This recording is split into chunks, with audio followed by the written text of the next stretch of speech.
بسم اللہ الرحمن الرحیم۔ 3 رومی یہودیوں کی قاتلانہ سازش۔ شامی سفر کے تاریخی واقعات میں آپ صلی اللہ علیہ وسلم کے خلاف ایک تشویشناک قاتلانہ سازش بھی شامل ہے۔ روم میں 3 شریر یہودی کاہن رہتے تھے جن کے نام زریر، تمام، دریس یہ تھے۔ اپنی قدیمی مذہبی کتابوں کے مطالعہ سے انہوں نے بھی یہ حقیقت معلوم کر لی تھی کہ اس وقت کا آخری نبی اس روز بحیرہ کے گرجا کے سامنے والے درخت کے نیچے اترے گا۔ چنانچہ اس دن ابو طالب کا تجارتی قافلہ اس درخت کے نیچے رکا تو یہ تینوں بدفطرت یہودی کاہن بھی حضور صلی اللہ علیہ وسلم کے قتل کی ناپاک نیت سے وہاں آ پہنچے تھے۔ یہ یہودی بحیرہ راہب سے بھی ملے تھے۔ انہوں نے بحیرہ کو راز میں لے کر اسے بتا دیا تھا کہ وہ مقدس کتابوں میں مذکور اس آخری نبی کو قتل کرنے کے ارادے سے وہاں آئے ہیں، اور یہ کہ ان کے حساب سے وہ شخص اس جگہ پہنچ چکا ہے۔ قتل کی اس ناپاک سازش میں انہوں نے بحیرہ سے مدد مانگی تھی۔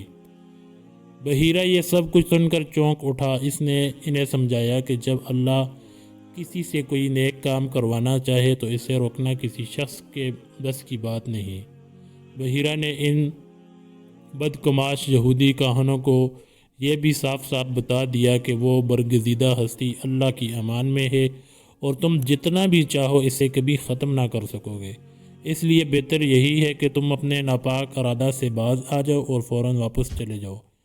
وہ اکھڑ کاہن واپس جانے کا نام نہیں لیتے تھے، مگر بحیرہ کے واضح دلائل اور شدید اصرار پر آخر انہوں نے اپنا ناپاک ارادہ ترک کر دیا اور واپس چلے گئے۔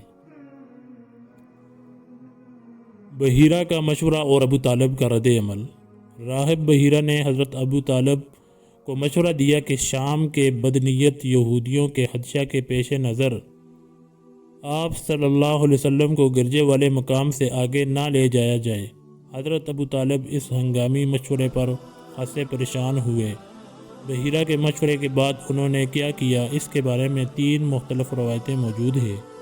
ایک روایت ہے کہ شفیق چچا نے بصرہ میں اپنا سامان تجارت جلدی اونے پونے داموں فروخت کر دیا اور وہیں سے حضور صلی اللہ علیہ وسلم سمیت مکہ لوٹ گئے۔